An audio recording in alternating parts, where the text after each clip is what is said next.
दिंडोरी वृत्तांत न्यूज, आवाज सर्वसामान्यांचा। तब्बल 11 दिवसानंतर लागला बालकाचा शोध। दिंडोरी तालुक्यातील वणी येथील बोरीचा पाडा भागात 28 सप्टेंबर रोजी घरासमोर खेळत असलेला 2.5 वर्षाचा मुलगा अचानक बेपत्ता झालेला या बालकाचा शोध तब्बल 11 दिवसांनी लागलाय। घरासमोरील असलेल्या नाल्याच्या पाण्यात वाहून जाऊन पुढे देवनदीच्या पुरातून ओझरखेड धरणात वाहून जात मृत्यू झाल्याचे निष्पन्न झाले।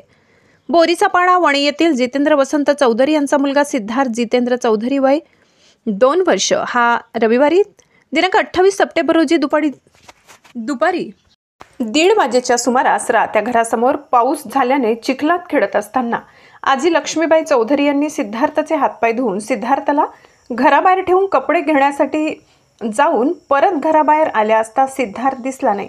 यावेळी घराच्या आसपास शोध घेतला असता मिळून आला नाही। दरम्यान घरासमोरच असलेल्या नाल्यास पाऊस झाल्याने नाला भरून वाहत असल्याचे वडील जितेंद्र यांनी मुलगा पाण्यात वाहून गेल्याचा संशय पोलिसात व्यक्त केला।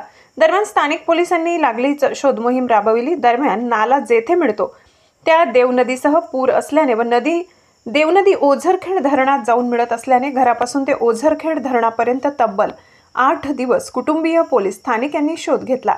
तसेच बिबट्याने उचलून नेला असावा असाही कयास बांधून पोलिसांनी वन विभागास कळवून 1.5 किलोमीटर परिसरात शोध घेतला। तसेच अज्ञात व्यक्ती घेऊन गेली असावी म्हणून पोलिसांनी सीसीटीव्ही तपासून स्थानिकांची चौकशी केली। मात्र सिद्धार्थचा काही सुगावा लागत नसल्याने सिद्धार्थची आजी लक्ष्मीबाई वसंत चौधरी वय 58 वर्ष यांनी वणी पोलिसात 6 ऑक्टोबर रोजी नातू सिद्धार्थला कोणीतरी काहीतरी आमिष दाखवून फूस लावून पळवून नेले असल्याची फिर्याद दिली। त्यावरून पोलिसांनी अज्ञात व्यक्तीविरुद्ध गुन्हा दाखल केला। दुपारी 1:30 वाजेच्या सुमारास देवनदीच्या ओझरखेड धरणातील मुखाजवळ बालकाचा मृतदेह पाण्यावर तरंगत असल्याची माहिती पोलिसांना मिळाल्यानंतर घटनास्थळी पोलीस उपनिरीक्षक हेमंत राऊत, पोलीस उपनिरीक्षक गणेश कुटे पोलीस पथकाने स्थानिकांची मदत घेत धरणाच्या पाण्यात तरंगत असलेल्या बालकाचा मृतदेह बाहेर काढला असता तो सिद्धार्थचा असल्याची ओळख पटली। दरम्यान वणी ग्रामीण रुग्णालयात सिद्धार्थ याचे शवविच्छेदन केले असता वैद्यकीय अधिकाऱ्यांनी पाण्यात बुडून मृत्यू झाल्याचा प्राथमिक निष्कर्ष काढलाय।